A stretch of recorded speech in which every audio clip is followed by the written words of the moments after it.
organizing this seminar series.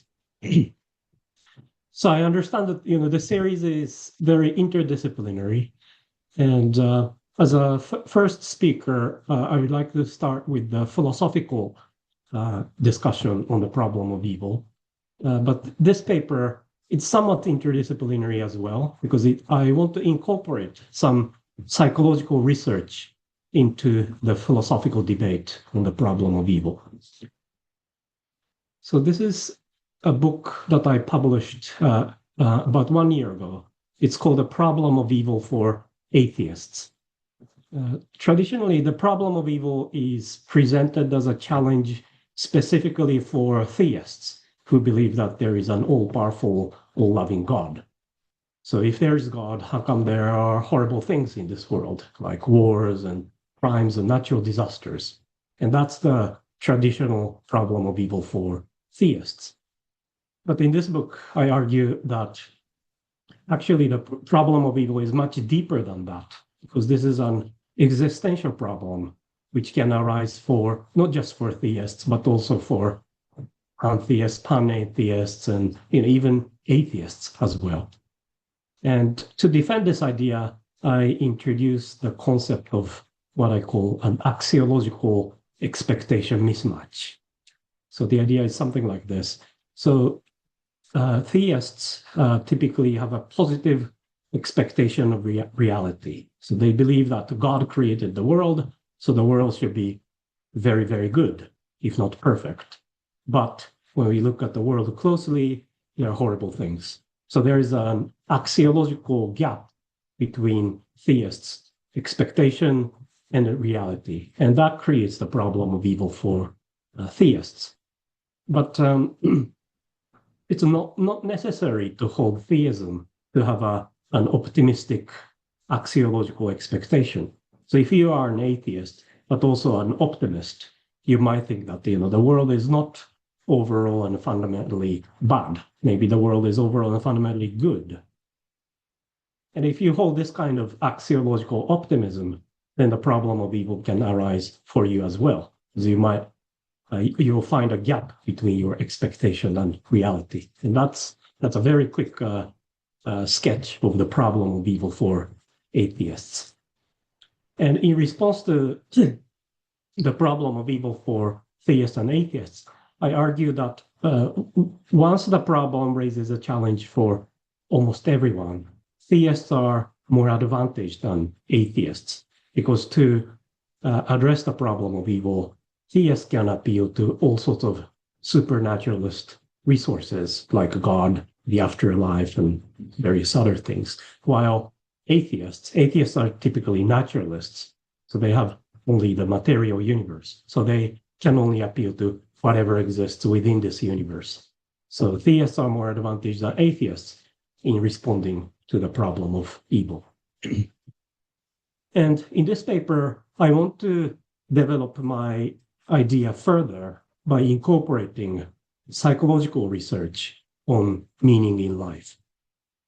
So first I will explain there's an interesting structural parallel between philosophical debates on evil and the psychological research on meaning in life amid adversity. And the problem of evil extends beyond the conventional God versus evil dichotomy. So that's one of my big claims. The problem of evil is an existential problem. So it goes beyond God versus evil. And then I will introduce resources for formulating a more robust response to the problem of evil. And then I conclude this paper by arguing that in order to have a robust response, we need an optimistic worldview that is grounded in supernaturalism. So here's the problem of evil, the traditional problem of evil for theists. So there is theists believe that the world was created by God, but there is evil. So proposition 1 and 2 appear to be inconsistent. So J.L. Mackie, the atheist philosopher, said that this is a logical problem. 1 and 2 are logically incompatible.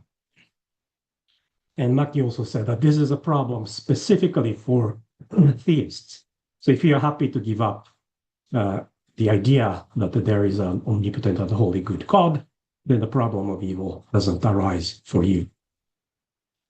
But again, I say that the problem is much deeper than this. Now, there's an interesting psychological literature on meaning in life, and it's really growing over the last few years. And psychologists address some of these questions. Under what conditions do people find meaning in life? When and how is the sense of meaning threatened? And in what ways do people respond to such a threat?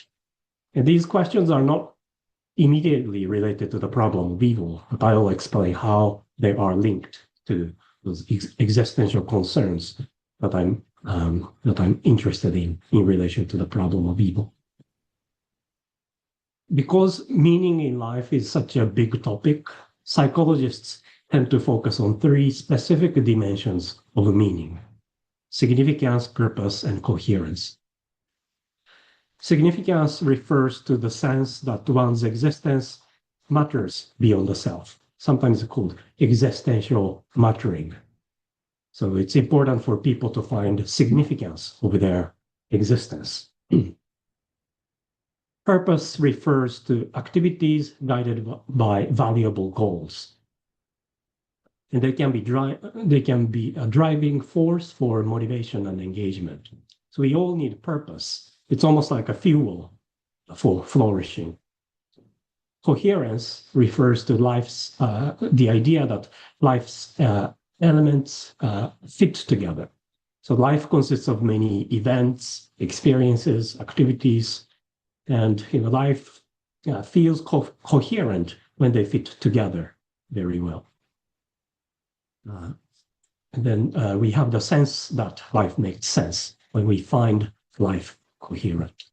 And I want to focus on coherence in this paper because this is most closely related to our philosophical arguments. A coherent life is marked by regularity, predictability, and reliable connections between events and experiences. So you find life coherent when you find it, when you can find it predictable. You can detect regularity there. But if life feels very chaotic and completely unorganized, then you feel that life is not coherent. The feeling of meaning. This refers to patterns and stable connections in life and surroundings. So when we can detect these patterns and connections, then we have the feeling of meaning. We feel like life makes sense and life is meaningful. When we can see patterns and structures in events in life. And this feeling serves as an adaptive trait that supports survival. So as animals, humans need to identify dependable food sources or reorganize signs of danger. If we were animals, we have to be able to detect where there might be dangers, or where we can find dependable natural resources. And in order to have these abilities, we have to be able to have a coherent picture of the world. So the feeling of meaning is important for enabling more effective navigation of the world in life. There are a lot of fascinating psychological experiments related to coherence and meaning, and this is just one of them. So this group of psychologists, they have two groups of people. To the first group, they show these pictures representing different seasons in the right sequence. So winter, spring, summer, and autumn. But to the second group, they show these pictures in a completely random order: winter, summer, autumn, spring, which doesn't make sense. And then after showing these pictures, these psychologists ask these people in different groups to complete a questionnaire about meaning in life. And the first group, who saw the pictures in the right order, they have a higher rating of meaning in life. But the people in the second group who saw these pictures in the random order, they value meaning in life lower than the first group. So this suggests that coherence is quite important for meaning. We have the feeling of meaning when we see coherence and structure. When life goes well, our experience looks coherent, and the world and our lives appear ordered and intelligible. Life's elements fit together harmoniously through predictable patterns. I want to introduce another interesting psychological concept of the assumptive world, which was introduced by Janet Fullman, a social psychologist. So she says that we all have fundamental assumptions that create a coherent picture of the world. And they provide, these assumptions provide expectations about the world and the self. And they guide interactions and support effective functioning. So even children have these fundamental assumptions, and they develop these assumptions over time. And they are very important for navigating life and the world. And Janov Bullman says that there are three main assumptions here. The first assumption is that the world is benevolent. This is the belief that our environment is generally safe. So there are some bad people in the world, but overall, most people are kind, helpful, and well-intentioned. The second assumption is that the world is meaningful, which means that life is ordered and intelligible. It's not as if the world is totally chaotic or life is completely disorganized.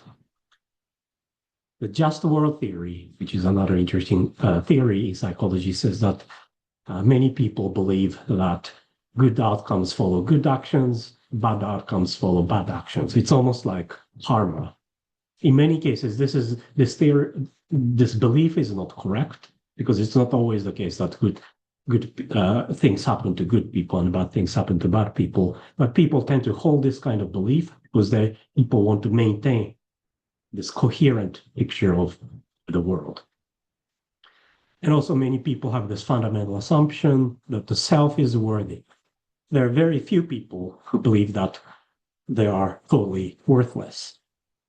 So they believe that they are fundamentally good, competent, and deserving. Now, this is the problem of evil that I introduced at the beginning of this presentation, which focuses on the apparent conflict between belief in God and the existence of evil in this world. But now I want to replace the first proposition about belief in God with these fundamental assumptions that almost everyone has. So we can present what I call the psychological problem of evil, the problem of evil based on psychological research like this. So we all have the fundamental belief or assumption that the world or life as a whole is meaningful, benevolent, and coherent. So this represents the assumptive world, according to Janov Bullman. And then the second proposition is reality of evil. There are a lot of horrific events in the world. And this is my way of presenting the thesis that the problem of evil can arise for almost everyone, not just for theists. Because if everyone or most people have these fundamental assumptions about the benevolence and the coherence of the world and life, then when they encounter evil, they experience existential anxiety and challenge. And that represents the problem of evil for everyone, including atheists. So here, no theistic commitment is required, and evil is presented as a disruptive force that challenges our sense of coherence. So evil is a force of disintegration. So this is a definition of trauma found in the APA, the American Psychological Association's dictionary. I find it interesting because this is almost exactly how I, as a philosopher, would define evil. So reads, "A trauma is any disturbing experience that results in significant fear, helplessness, dissociation, confusion, or other disruptive feelings, intense enough to have a long-lasting negative effect on person's attitudes, behavior, and other aspects of functioning. And traumatic events include those caused by human behavior, as well as by nature, and often challenge an individual's view of the world as just, safe, and predictable place." So it's interesting that this definition talks about evil caused by human behavior. Philosophers called it moral evil, and also evil caused by nature, which philosophers call natural evil. And also it covers the psychological implications of evil. So evil is not just an event, a significant psychological impact on people's well-being. This is Janet Bullman's book, Shattered Assumptions. And she presents what she calls the shattered assumption theory. So when people experience trauma, those fundamental beliefs about safety and coherence are challenged, and people tend to lose optimism. And some psychologists claim that the sense of meaning is almost essential for survival. It's almost like air or water. So if we don't have the sense of coherence, we cannot survive. And trauma can trigger states of terror, helplessness, disorientation, and confusion. And it could lead to PTSD. So victims may see the world as unsafe, hostile, and meaningless. So this is analogous to the problem of evil for theists. The theists believe that the world should be overall and fundamentally good, based on their theistic belief that the world was created by an all-loving, powerful God. But when they experience evil, they feel like their fundamental beliefs are challenged. And something very similar is happening here to victims of trauma. So their fundamental beliefs, optimistic beliefs about the world and life, are challenged by traumatic experience, and it could lead to PTSD. Now, I'm quite interested in the why question. So why do people ask why when they experience a tragedy? So if their loved ones die, they might say, why did it happen to these people? They're good people. Why did they have to die? And what are they asking exactly? And here's a quote from a mother who lost her son in an accident. And she says, "I ask why every day of my life. A scientist, my husband, says that the accident was a random act and cannot be understood. Since I have had a more religious upbringing, I struggle to understand why my son was taken. I can't help asking that question in fury, and I'm not alone. The other mothers who have lost children feel the same way I do." So her husband is a scientist, and he tries to provide a rational physical explanation of the accident. But obviously, according to the mother, that doesn't answer the question that she's raising. She's not asking about why this accident had to happen in a causal sense. So here's my understanding of the why question. So imagine that we are watching a film, and this film is promised to be warm and joyful, but actually this film ends with a grotesque, senseless scene. And then you will probably say, it just doesn't make sense. Why does this story have to end like this? It just doesn't make sense. It's totally incoherent. And I think something similar happens when people experience a sudden tragedy. So normally we have these fundamental benevolent assumptions about the world and life, but evil or suffering or tragedy can suddenly disrupt and destroy our fundamental assumptions. So this is almost like this film, which ends in a completely unexpected way. And that's why when we experience this kind of tragedy, we raise the why question. So evil violently disrupts our narrative and coherence, and it undermines lifelong assumptions about how the world works.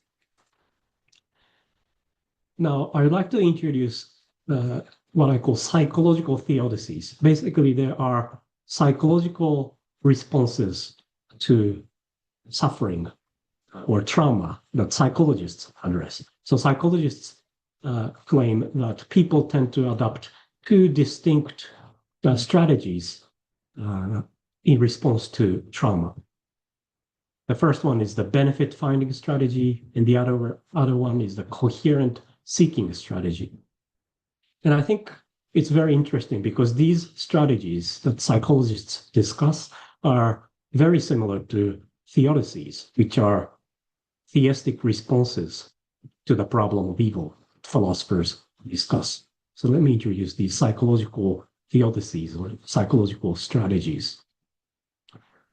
The first strategy is the benefit finding strategy. And the idea is that even in clearly negative events, people often report positive implications. And this is seen as a response to an axiological expectation mismatch. So this is my formulation. So when people experience a tragedy, they might say, okay, it's very sad that this person had to die, but through this tragic experience, we have learned the importance of family bond or a friendship, for example. So people try to find positive implications of tragedies. And you can understand this in terms of an axiological expectation mismatch. So when we experience a tragedy, our fundamental benevolent assumptions of the world are challenged. So there is a gap between our benevolent expectations and harsh reality. And the benefit finding strategy is an attempt to fill this gap by finding some positive implications. It cannot completely fill the gap, but it's still an attempt to minimize the gap by finding positive implications.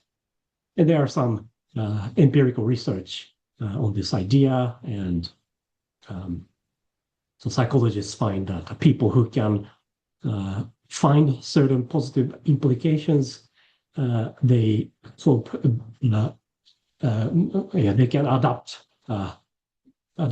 in a more effective way when they experience trauma. And here's a list of reported benefits in psychological studies: appreciation of others' kindness, strengthened family bonds, increased empathy, personal growth, life lessons, positive personal changes, and so on. And I argue that this benefit finding strategy is analogous to the greater good theodicy or the soul-making theodicy discussed in philosophy. So the greater good theodicy says that maybe belief in God and the existence of evil are not inconsistent, because maybe God has to allow evil to realize greater goods. So maybe altruism, love, compassion, and those greater goods cannot be realized if there was no evil at all. The soul-making strategy says that maybe evil is necessary for our spiritual growth. So in order to be spiritually mature, we have to experience not just good things, but bad things and tragic things as well. So evil is important for our spiritual transformation. And these are attempts to find benefits in the experience of evil. So in that sense, it's analogous to the psychological coping strategy of benefit finding. The other strategy discussed among psychologists is the sense-making strategy. This is the idea that an effort to bridge the axiological gap by answering the why question with interpretations that render experience intelligible. So when people experience tragedies, they try to make sense of them. They try to understand why those events had to take place from a bigger perspective. and it can reduce emotional distress, and it can restore meaning, structure, and coherence to one's experience. So here are some examples. So there are smaller scale explanations and larger scale worldview level explanations. So an example of a smaller scale explanation is this. So this person sadly had to die, but he was a very heavy smoker and he was not very well. Or this person was quite old and unwell. So in a way, it's sad, but we have to accept it. So that's a smaller scale explanation to make sense of tragedies. Worldview explanations look at the tragedies from a much bigger perspectives.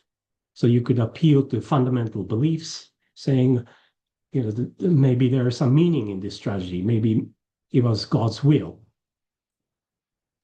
So this is an attempt to situate the event within a larger metaphysical or theological framework to make sense of tragedies.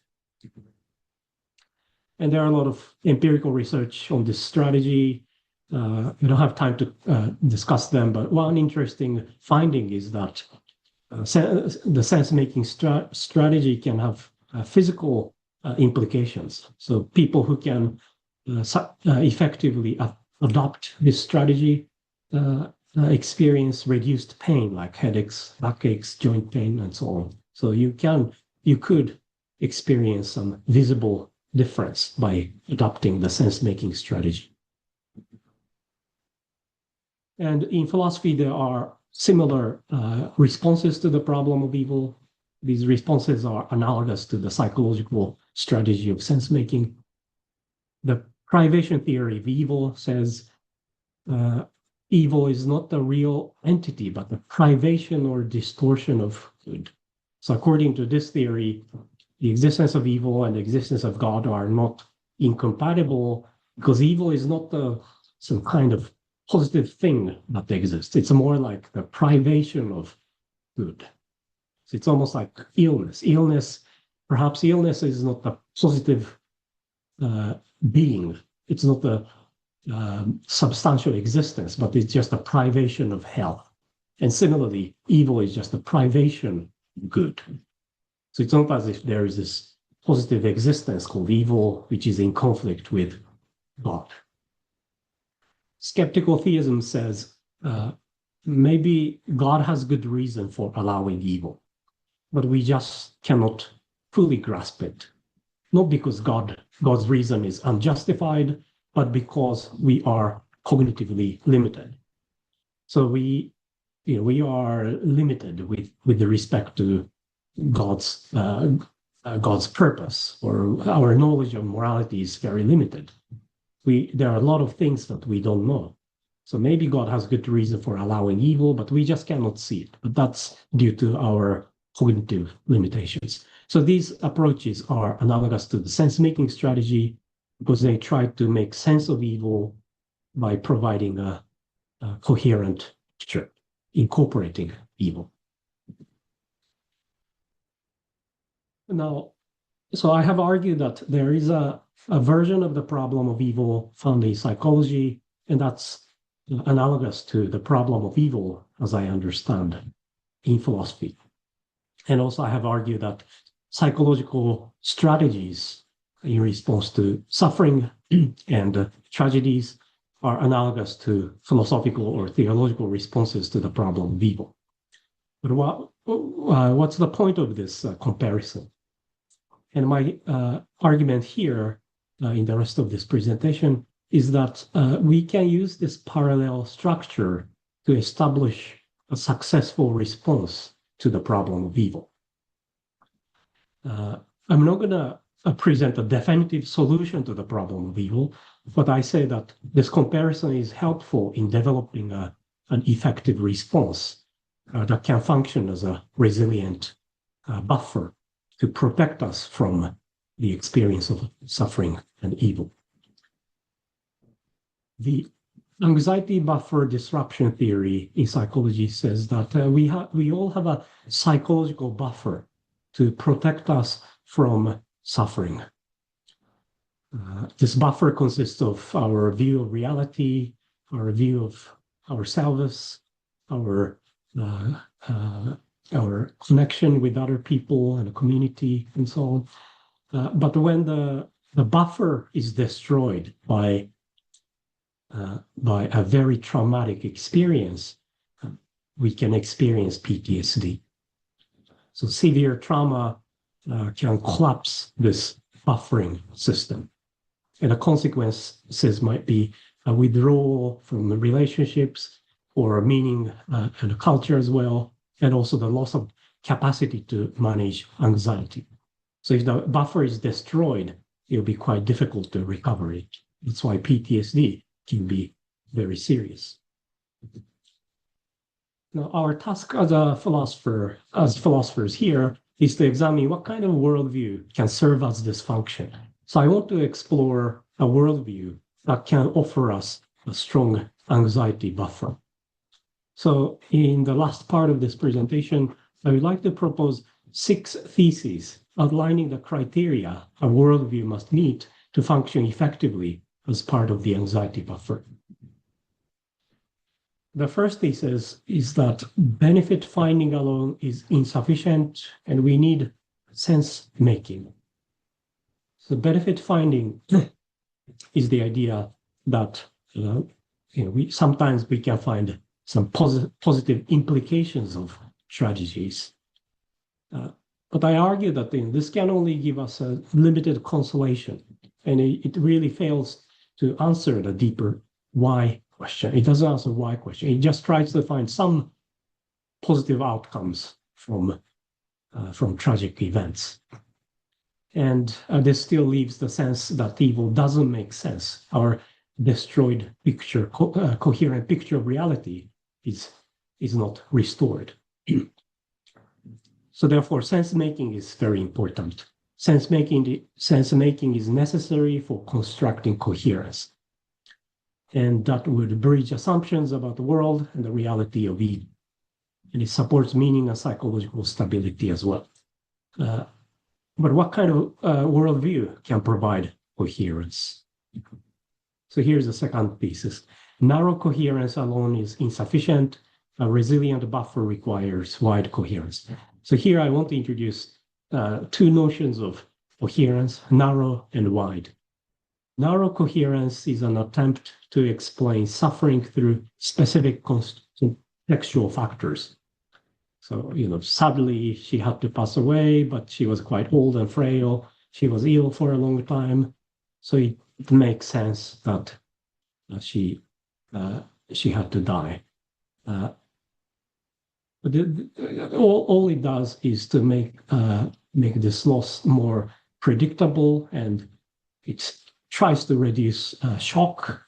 That doesn't mean that the real gap created by this tragic event is not filled. It's helpful but limited. It cannot resolve the deeper conflict between evil and our broader worldview.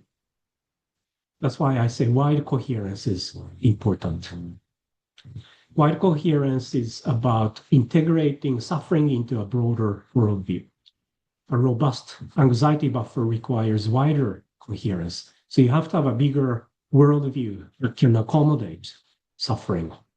So this kind of patchy way of making sense of suffering is not ultimately successful. So we need a coherent worldview that offers wide sense of coherence. Thesis 3. Cosmic coherence as well as personal coherence are needed. Cosmic coherence is about a larger scale, a detached form of intelligibility of events. And here, events may appear coherent from geographical, demographic, or statistical perspectives. So we look at a certain tragedy from a global or detached perspective, and you try to explain, it makes sense that this tragedy had to take place because this person was in this situation, and there are related events causally leading to this tragedy, this accident. So we just have to accept it. It makes sense that why this tragedy had to take place. But that kind of coherent explanation is not necessarily helpful here. Theodicy as well. Often people criticize theodicies because theodicies tend to look at suffering from a detached perspective and say, it makes sense logically that God and evil are consistent, but it doesn't really address people's personal experiences of suffering, which seem to constitute the core of the problem of evil. So what we need here is personal coherence, individual level meaning addressing why me? Why do I have to suffer? Why does this event have to happen to my loved ones? So we need a coherence of this kind as well. So in order to have a robust worldview, we must address their concerns, not just the global dedicto propositional concerns about the consistency between evil and our optimistic and positive views of reality. So we need a form of coherence that is both cosmic and personal. And thesis 4, we have 3 more theses. Subjective coherence is not enough. Objective coherence is needed. By subjective coherence, I mean coherence that offers us the feeling of everything makes sense, while objective coherence is the coherence from a objective perspective. So this is the worldview that is coherent in an external truth tracking sense. So the feeling of coherence is very important. In order to cope with suffering, we have to be able to feel that life makes sense or the world is benevolent. We have to be able to maintain our optimistic view of reality. So the feeling is important, but the feeling alone is not important. If our feeling is based on some irrational belief or a false belief, then this feeling is not really genuine. So we need objective coherence. And objective coherence is essential for psychological resilience. And without the experience of coherence, even a true worldview cannot shield us from trauma. And subjective coherence alone is not sufficient because illusory coherence based on false beliefs is unstable over time.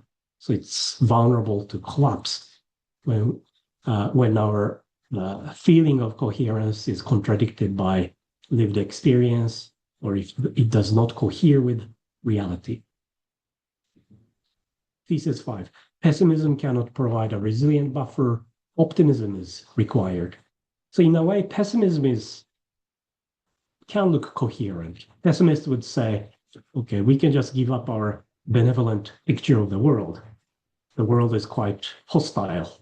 There are a lot of horrific things, and we just have to accept that. So we give up this benevolent fundamental assumptions. In a way, that's coherent, but pessimism is not considered a positive response to suffering. So according to psychological research, pessimism may reduce surprise, but does not prevent psychological harm. So PTSD research says that rebuilding a more negative worldview is often a symptom of trauma, not a healthy response. So in order to have a healthy response to evil or suffering, we need some kind of optimism. I think we can skip this. The final thesis is thesis 6. Supernaturalism is required to develop a truly resilient worldview. So this is a contentious claim. So I argue that the problem of evil can arise for not just for theists, but also for atheists as well. But I argue here that atheist naturalists can struggle more. Problem is more challenging for them because they cannot embrace supernaturalism. And supernaturalism seems to be required to develop a truly resilient worldview. So I argue that naturalism falls short because first, it explains suffering through medical, statistical or social lenses. So naturalists' ontology is quite limited. They normally believe that the material universe is all there is. There is nothing beyond nature. So their explanations or their ways of making sense of suffering has to be, scientific or naturalistic, which can be limited. And it fails to preserve ultimate benevolence or hope. So, for example, if an innocent child tragically dies, then it's very difficult to make sense of it if death is the end of our existence and this material universe is all there is. There is no ultimate hope or benevolence if naturalism is true. So naturalism cannot offer a perspective for making sense of extreme evil. Some philosophers call an extreme form of evil horrendous evil, intense form of evil which people experience. And according to psychological research, religion or spirituality is associated with stronger sense of coherence. So they can foster meaning, trust, and emotional resilience. So people with religious beliefs tend to cope well, more effectively with tragedies. So here's a quote from psychologist Prof. Through religious interpretations, people can acquire comprehensive and integrated frameworks of meaning that enable them to explain the world and life events in satisfactory ways. So I'm not saying that here, at least, that religious beliefs are correct or theism is true. But what I'm saying is that without theistic or religious belief, it is very difficult to have a coherent picture of reality that is ultimately successful. So here's the conclusion, the final slide. So this is just a summary of what I have argued. So I have argued that the core of the problem of evil is more than just God versus evil. Problem of evil is an existential problem which raises concerns for almost everyone. And in order to show that, I appealed to psychological research. So I replaced belief in God with people's fundamental benevolent assumptions of the world, coherent view of reality. And then I also introduced psychological responses, psychological strategies in response to trauma and suffering. And I argue that they are structurally analogous to philosophical responses to the problem of evil, like theodicies and skeptical theism. And then at the end of this presentation, I argue that this comparison is quite successful quite helpful in developing or outlining a successful response to the problem of evil, because a really, truly successful response to the problem of evil requires not just a conceptual response, but a response that can offer a resilient anxiety buffer, which can restore our coherent view of reality.